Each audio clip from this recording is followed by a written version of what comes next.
Okay guys, welcome back to another video on the channel. Today we're going to be looking at the 3 new cars that have come on the PC version of Assetto Corsa. As you can see there, we've got the camera set up now onto the video, so you can see myself playing whilst I'm recording. Hopefully it'll make the channel a little bit more interactive now. Hopefully in the future I can start doing some voiceovers while I'm talking. The only issue at this point was my missus is now very ill as well, so she was asleep next to me. Not very well, so I didn't want to start talking over whilst I'm driving, and it's not always possible because obviously my little girl's asleep. But we're going to test out the 3 new cars that have come onto Assetto Corsa in the update 1.13 for the PC. So you've got 2 free cars, the Mazda 787B and the Mazda Miata, or whatever it's called, and also the car that was missing from one of the Porsche Volume 3 packs. I think it was the 2017 911 RSR, which is classed as a GT2 race car in this game. Going through to this car now, I was quite surprised how easy this car is to drive actually. I expected this 787 to be a lot tougher to drive. I did already have the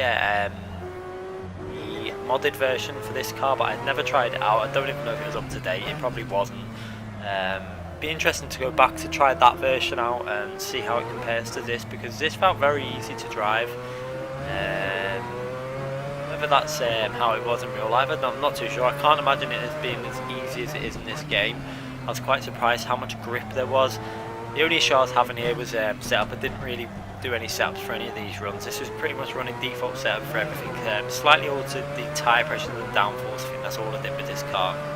I was just trying to get the tyre pressures to go within a range, so that was an operating range, but I think I would have been better just going lower and letting them warm up, because the ideal tyre pressures wasn't getting enough heat into the tyres, so I was ending up driving quite a lot of the time with understeer. So it's just one thing to bear in mind. I think I would have gone lower and just took the slightly low tyre pressures for a bit more actual grip from the heat in the tyres. You can see it's quite an easy car to drive. It's not that difficult. Just have to be a bit careful on the power sometimes. Obviously it's got a lot of power in the top rev range, but it's quite an easy car to drive. We're obviously pushing reasonably hard. We're not going flat out. We're just trying to get a few consecutive laps done here. It's the first time I've driven the car.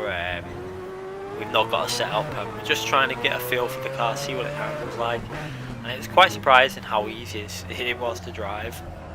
It is one of my favourite cars, this. One of the first cars I remember driving on any racing game. I can't remember which Gran Turismo it came from, but it was on Gran Turismo the first time I ever driven this car. It was one of my favourite cars. I used to love driving it on Gran Turismo.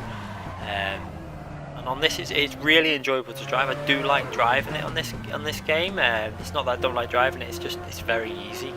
I did expect it to be a bit tougher than what it is. Maybe it's because we had a bit more downforce on the car and we should really consider taking some off, but for a track like this you want the downforce on, so it'd be interesting to see how it compares to other cars. I'm not sure what other cars are from the same generation that's already in this game. I think there's some similar cars that are around close to the time, so it'd be interesting to go back and try them cars and see how they compare to this car. But from what I experienced on this track, it was very easy to drive, really enjoyable. I like driving it, but very easy. So this is going to be coming to the console version soon, very soon. Should be. I'm guessing it's going to be a few months, so maybe a month or 2 away before it hits the console, because obviously we're still waiting for the private lobbies update, unless they're throwing it all in on one patch with the private lobbies to try and get everything up to date. Not too sure. I'm guessing they'll keep the PC version always a little bit ahead, a month or 2 ahead. But you know, there's other cars to test out as well. But I really enjoyed driving this car. As you can see, pushing hard there, a little bit of back end goes. You can see me working the steering wheel sometimes, just to catch the back end. But you can see it even on when watching myself driving. I'm not having to do much movements on the steering wheel. It's all quite relaxed, and I'm not pushing flat out here. And obviously I've not practiced. This is just jumping on the game and putting some laps together and driving it. I jumped on late last night. Obviously it came out yesterday, so just jumped on late last night and just tried to get used to it and put a few laps in, just to give you guys a quick preview of the car and how it drives, etc. we'll leave a replay at the end of the video of the car doing a lap as well. At the end of the video I'll do this car, but we'll move on to a different car after we've, I think this is our last lap we did in this. You can see we were keeping consistency, we were doing 56s, which, you know, I'm not pushing, so I'm guessing with a setup, and see on the last corner there we nearly lost the back end but managed to save it. I think if we were pushing with this car and running a setup, we'd possibly get 53s, 54s, I'm not too sure, that's what I'm guessing. I'm not too sure how fast this car can go. I've never really driven this car around there. I'm clueless to how fast it should be. But anyway, moving on to the next car, and not a car that I'm particularly worried about. I won't really be driving that much. I imagine it might be quite fun in a, you know, if you're with a group of friends driving around a slow track like this. It's a Miata or a Mazda Miata, or I don't know how to pronounce, but it's just another road car that's quite slow, and it's not really something I would be driving that much, to be honest. I'm more into the race cars, but it is quite enjoyable because you can chuck it in and get the rear end slightly loose and throw it about a bit. But I didn't even, this track actually, I think I'd only driven this track once before, so I didn't really know where I was going. I just put it on because it looked like a small track, and it obviously was a small track, but I think I'd driven it once when the game came out in the console version, so I wasn't 100% sure where I was going. I was just trying to relearn the track a bit, but back end was quite loose. It was an enjoyable car to drive, to be fair.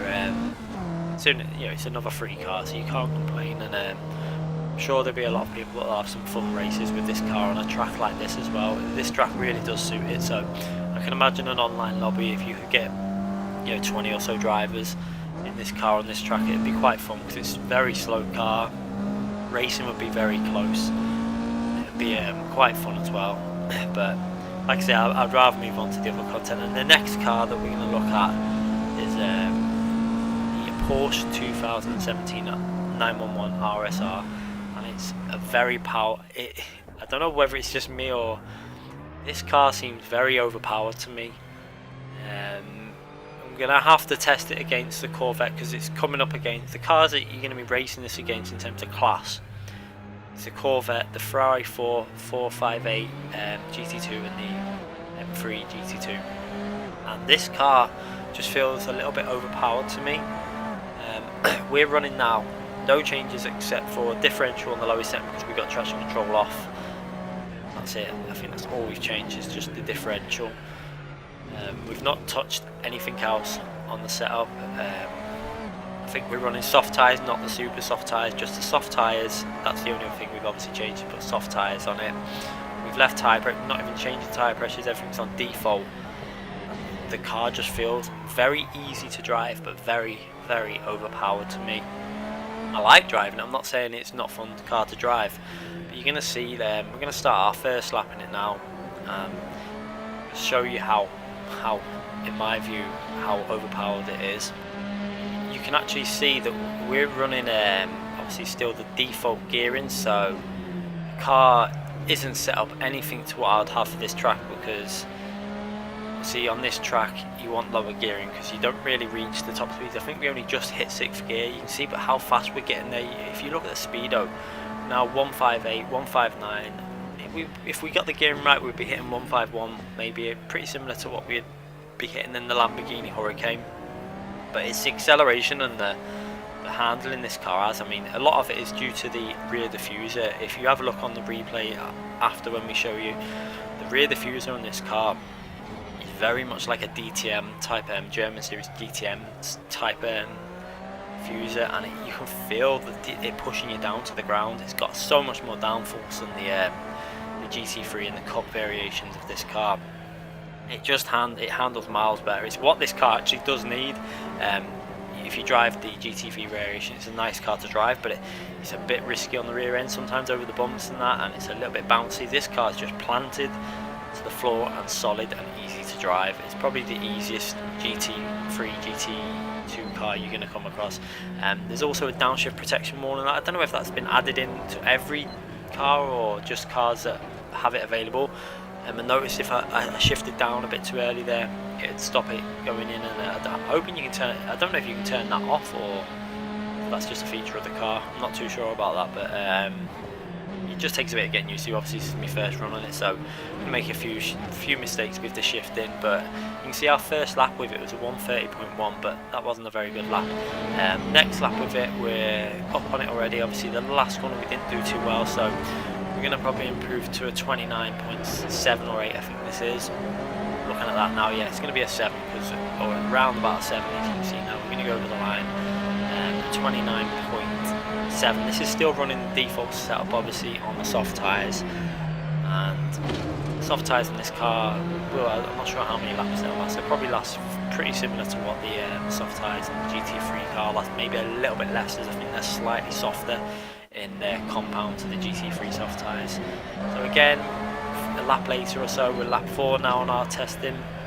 Downshifted a bit early there, but we managed to corner a bit better again. We're going to go a little bit faster, and probably, I think we're going to hit, are we going to hit a 0.5 or just about a 0.5? Yeah, 29.5.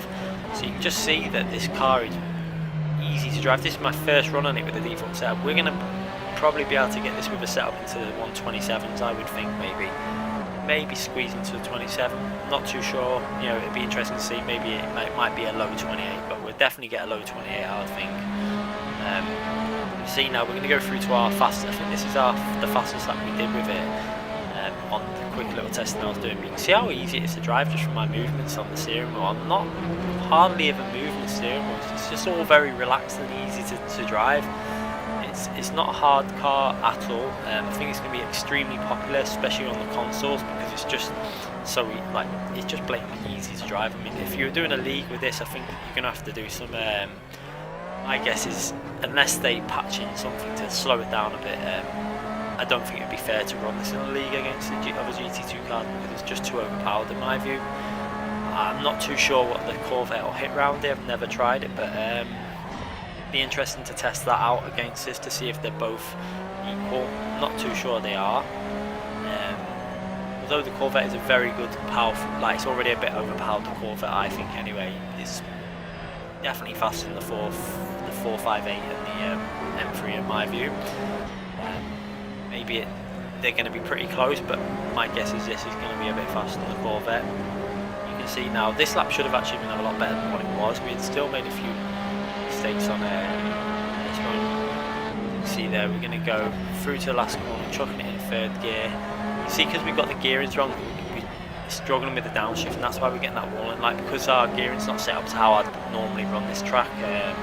Obviously, we've been running 6 gears. I'd be able to hit different gears a lot earlier. You can see there, over the line on a 29.088, and that's with default setup. Not a particularly great lap. Just basically playing with the car, and I really think that this car is going to be well into a very low 28. Possibly a 27. I'm not going to say a 27 because I don't know how much you're going to gain from the setup with this car. It may be set up really very nicely on the default setup. They may have spent some time getting the default setup just right. I'm not too sure. That might be why it got delayed. Maybe Porsche wanted it set up as default, very easy to drive, very fast. You can just see if you catch the rear of the car. We'll have a little look if we can catch it as it goes past. I'm not too sure which. If you can see it, if you can just look at the rear diffuser, you can just see it then. The rear diffuser on the car is massive, and it's just pulling that car down to the ground, giving you a lot of stability when getting on the power and in the braking, etc. Because even though this car's got no ABS, you can still brake very late and really get on the brakes. It does lock up, but it's not going to lock up as easy as the Corvette I found. You can see, if you can just see the back there now, just look at that rear diffuser. It's just got a massive diffuser on the back. It's bigger than any of the GT3 cars I've seen, to be honest. And you can just ride the curb so much easier because of that. So you're going to find, I think this is the car that I think a lot of people will need to use, or should use if you're struggling with any other cars in the GT2, because it's just a very balanced, easy car to drive, and it's very fast as well. So I think that would be my favourite GT2 car. It's probably a really enjoyable car to drive as well. Really enjoy driving this car, but I still think it's overpowered, and I think it might need a little bit of patching. Why it's that much overpowered, I'm not too sure. they do have a tendency to overpower cars when they're new to the game. If it's like maybe a new DLC that's come out recently, I don't know if there's any coincidence in that. I don't know, but be interesting to see if they just knock it down a little bit. I think it needs just a little bit of slowing down. But, will be interesting to see when if I go online as well with it at some points, just to see how it compares to any of the Corvettes with some fast drivers. If I see some really fast drivers using the Corvette, how the Porsche compares to it once we've got the setup sorted for it. Anyway guys, I'm going to leave you now with the Mazda 787 going around the Nürburgring GP track, so you can have a little listen to this car and enjoy it. If you've liked this video, make sure you give it a thumbs up, and make sure you subscribe again for more setup videos to come and on more preview videos. Thanks again for watching.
You send shivers up my spine.